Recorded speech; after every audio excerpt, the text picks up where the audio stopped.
Hey, deserving listeners, 90 Day Fiancé, The Single Life. See what happens and see what comes out of my face as I watch. That's my friend Bobby. Bobby's Natalie. Hey, Sarah. How are you? Nice to meet you. Good to see you. It's my last week with Josh, and he's introducing me to some friends. Hey. Yeah. Right. Yeah, it's Natalie. Nice to meet you. Pleasure to meet you. You look beautiful. Thank you. Josh introduced me. This is Natalie. He doesn't give me title. Yeah, so everything is focused on every detail. He didn't say, this is my girlfriend, the love of my life, or something. I'm guessing there's no way out of this for Josh, because I think it would be understandable if he said something like, this is someone I met recently, and this is our third date.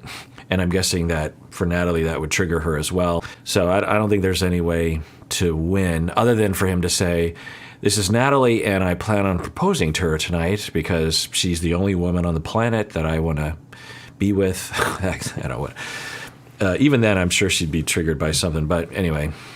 So I don't know what to think. Nice to see everybody. Yeah. Nice to see you guys, man. Nice to meet you, Natalie. Cheers. Nice to meet you. Where are you from? I'm from Ukraine. Ukraine. Okay, so little far away. Yeah, I know. How long have you been in LA? 2 days. Okay, so we just got a confirmation that she's been there for 2 days. I think this is her third day, right? Yeah. So that was my impression. I thought she might have been there maybe a little longer, and they only showed us the times when she was with Josh. But yeah, so she flew in 2 days ago, right? So she flew in, she saw him that night, and then the next day they had the date that ended with them having sex, and then now it's halfway through the third day.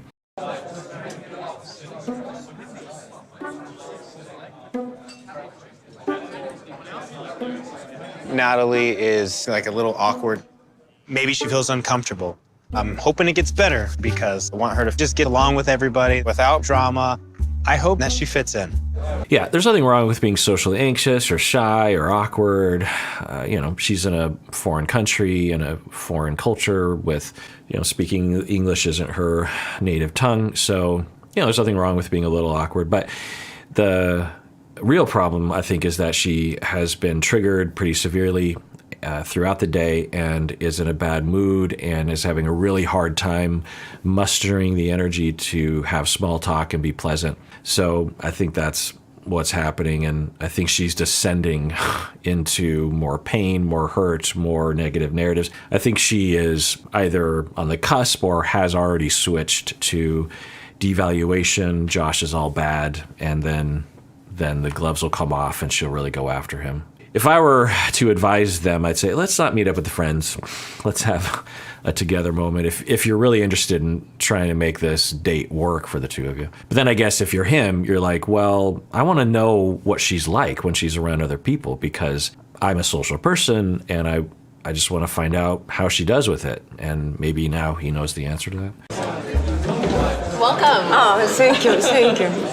How long you guys been dating? Yeah. So he never said we're dating or anything. I don't know. I don't understand. Help me.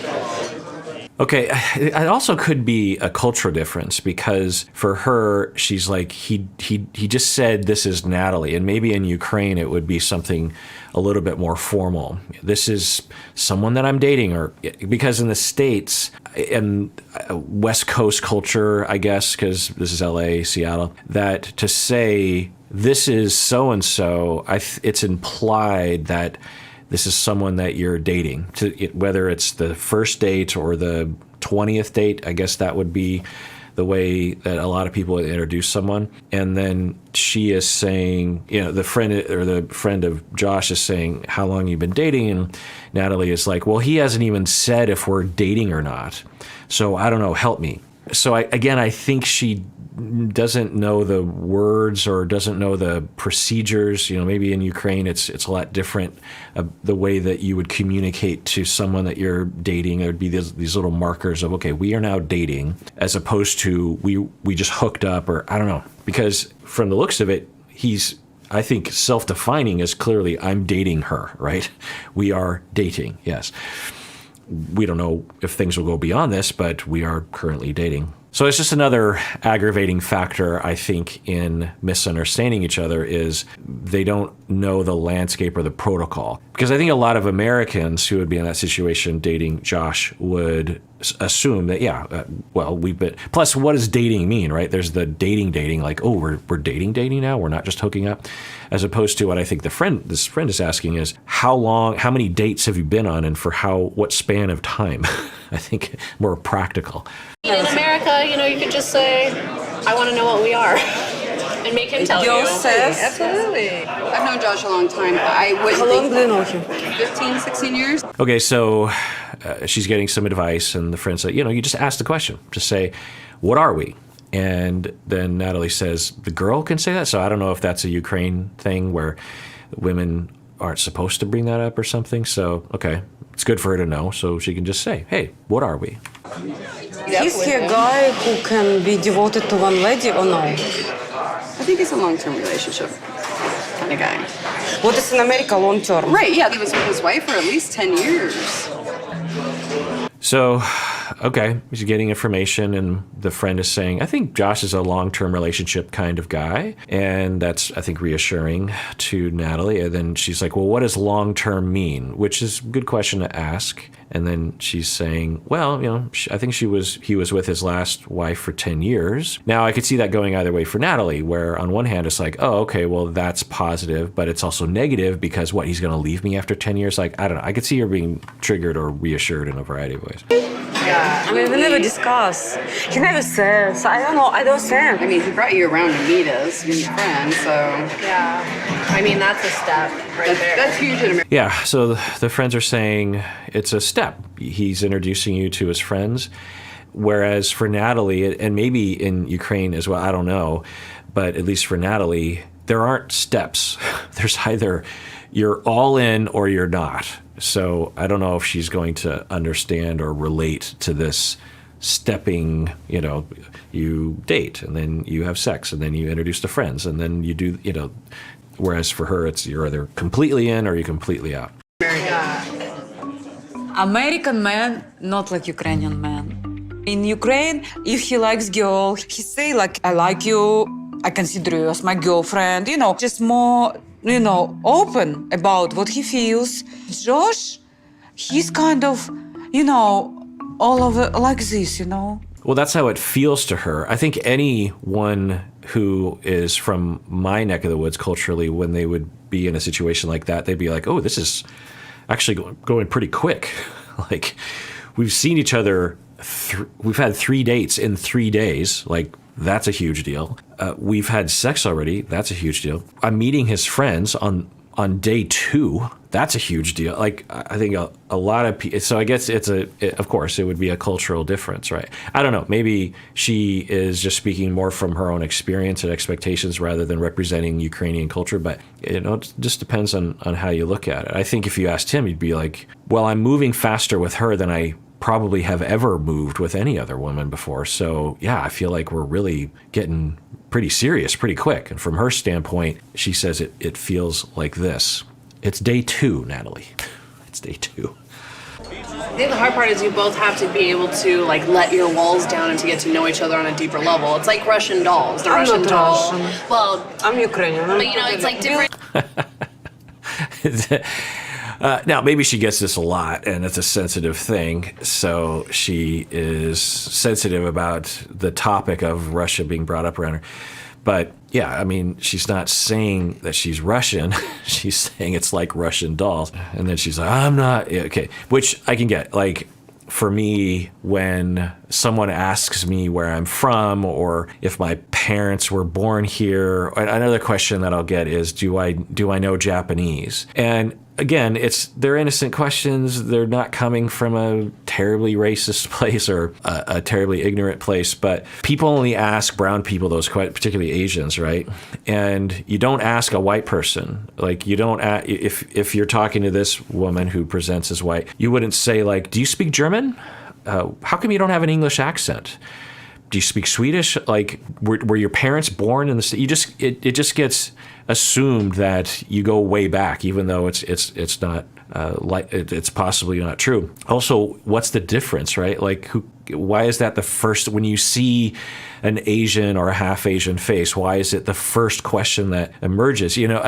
Along these lines, I found this out the hard way, that a friend of mine actually said that she was Native American Indian. And one of the first questions I asked was, oh, what tribe are you? I don't know why I asked that. I guess I'm kind of curious because I know a little bit about the different nations. In the Pacific Northwest, there's a number of reservations, and I've known, anyway, point is I was curious, but she says to me, she's like, I don't answer that question because I can't remember what she said, but I got the impression that for her, it was similar to that. It's just like whenever she tells a white person that she's Native American, that that's the first question they ask. And I'm guessing for her, it's just like, why do you ask that question? You could imagine that just getting annoying over time. Anyway, so maybe for Natalie, she's like, she's ready to defend against this. I'm not Russian, people, knock it off. Particularly now, right? Different layers, Ukraine right? is not Russia. Oh, I know. Believe me. But if I can break this wall and, be more American girl, I really want. Make him tell you what he wants, because you clearly know what you want. Okay, interesting. So she's coming from the perspective, she said that Ukrainian men are much more forward or revealing about what they want. I'm guessing because traditional gender roles dictate that the man defines it and sets the agenda or something, and that women aren't supposed to ask. They're supposed to be silent and just wait. That's a very traditional gender expectation, is that women wait. They don't pursue, because if they pursue, it means they're more like a man or they're slutty or something like that. And the man is supposed to assert themselves, because men are not supposed to wait. Men are supposed to take action. And so that puts a tremendous amount of strain on individuals based on ridiculous notions of gender and limits people. So for her, she's like, okay, I want to be like an American woman. I want to ask the question. So it's good. She's adjusting. And maybe that was part of her being triggered. It's like, how come he is, in the absence of him acting like a Ukrainian man, according to her expectations, he's not saying those things, which is completely normal to my eyes, culturally speaking. But to her, it's an indication that he doesn't actually like her. And so she's adjusting her expectations. It sounds like she's adjusting how she might broach the topic, and these individuals are helping with her. So maybe this will help. So it's time to lay down the law on your end and go, listen, this is what I want, this is the timeline I want. Are you going to give me that or not? Exactly. I mean, that's not what I would say to someone. I wouldn't say lay down the law. I mean, why are we getting angry about this? Or who knows what he thinks? But there's nothing wrong with saying, this is what I want. What do you want? Why do you have to lay down the law? It's day 2. What law are we laying down? I hope I will. I don't know. Don't be scared. Yeah. Talking to girls do make me feel a little bit better. At least I know he's capable for long-term relationship. Hey, you. Can I steal you? Okay, good. So she is narrativizing that detail as a positive, as a reason to trust him. Because she did have that question. Is he a love him and leave him kind of guy? Because remember when they were on the beach on day 1 of her coming to LA, she was like, so you've had how many relationships? And he's like, well, I've been involved with something. And she was seemingly narrativizing it as he leaves all those people very quickly, when I remember saying, well, how does she know who left who? They could have all left him. And I don't want to waste my time. Well, let's get out of here, say goodbye to everybody. It's getting late. Good to meet you. Okay. Take care, Good guys. to see you. Yeah. Good to see you. Bye, ladies. Don't break his heart. It seemed like she fit in fairly well. She was holding conversations with some of my friends. I hope that she trusts me a little bit more now, and that we can enjoy our last night together with nothing to worry about. Okay, so best case scenario, she says, so where are we going with this relationship? And he says something like, well, I really like you, but I don't know if he does, because she's been hostile and mean and off-putting and irritable about what. But anyway, I guess best case scenario for her, he's like, yeah, I like you and I want to get to know you more. And I'm not really interested in dating other people. So do you want to be, at the very least, temporarily exclusive until said otherwise? Or I don't know, something like that. And then for her to interpret that, I guess, in a positive light. And then for her to say, oh, okay, well, yeah, okay, good. So that's best case scenario. But there's so many other possibilities. She could come out of the gate in a hostile way. He could answer in a more, I think, realistic way, which is, well, we've had a good few days here, and let's see where things go. I'm really curious to think how things would go. She'll get triggered because he's not talking about exclusivity. I could also absolutely see him saying, you know what? I don't know if this is going to work because you're going back to Florida, long distance. We've already had fights pretty much every day that we've seen each other in 3 days. So I don't think we're made for each other. Not that I'm rejecting. I don't think you actually want to be with me. I think there's something inherently about me that is bothersome to you somehow, and so let's just call it good for this situation. I'm doing you a favor by saying, So I can see that. I don't know. Let's see how it goes. Did you like my friends? Mm-hmm. What did you think about meeting them? I feel like I'm getting to know you better. Your friends kind of help me to understand. 1, 2, or 3. This way. In my heart. That's good. So that's kind of this. Okay. Okay. Deal. I'll take it. So the dynamic is him tentatively trying to ask her questions, taking care of her, trying to account for her issues, not the other way around, which is a problem on a number of levels, right? But often it's the only configuration that will work with people with severe attachment injuries and that have not been through a lot of therapy. So the risk is that for him, he over time might feel very good about caring and helping and having compassion. But over time, if you're in the Josh position, you get a lot of resentment and anger and hurt that it's not the other way around. So it might look like, okay, this is working, but when you really zoom out, you're thinking, well, how come she's not doing the same for him? How come she's not like, well, how are you doing? How are you feeling? How did you feel about today? Or what do you want? It's more just about what she wants, which of course it's not narcissistic. I mean, I guess you could frame it that way as being self-centered, but it's more out of what I've been talking about, which is desperation, I think, total speculation, that for her, she's so preoccupied with abandonment and the prospect of getting her attachment needs met, that's all she can focus on. This is our last night together, and He's not saying anything like when he gonna see me again. There you go. he kind of leads me to this fairy tale story where he just, like playing beginning these games. He likes this, games. Games? What games is he playing? It's a nefarious... Now, of course, these interviews are happening much later, which I guess doesn't bode well for what's going to happen right now. But games. What games are being... So I'm going to take a guess and say that this doesn't work out because of all the reasons I've been talking about. Also, most dating relationships don't work out in the end anyway, just on average, right? And because it didn't work out, she developed this negative narrative that he was never into her, that he was manipulating her, using her, and thus it's all just a manipulative, malignant, narcissistic, love-bombing game that he was playing the whole time.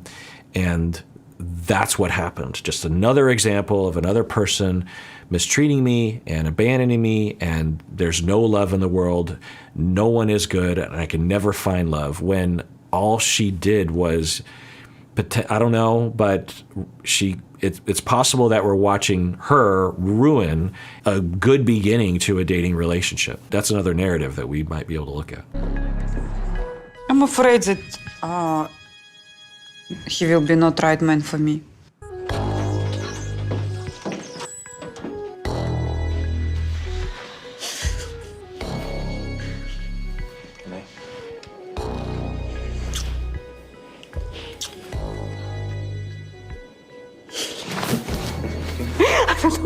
date. Okay, so she is signaling, bidding for, let's hang out in my hotel room. Let's have some intimate time. I'm wondering what's going through his mind, because there's a possibility that he's like, this is not gonna work. Like, I spent this entire date trying to manage her feelings over what, I don't know.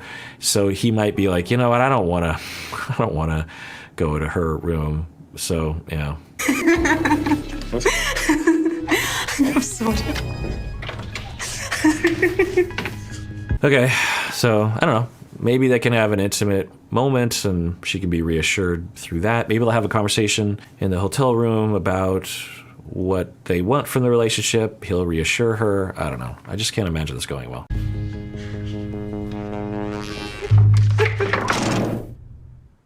Next time. Okay, well, I guess we'll find out next time. By the way, I never watch these. As soon as I see that, I'm like, I don't want it to be ruined. Halfway, because I want my reactions to be as spontaneous. But the other part of it, I hate trailers. You know, I want to be surprised. So anyway, and everyone out there, please take care of yourself because you deserve it. You really, really do.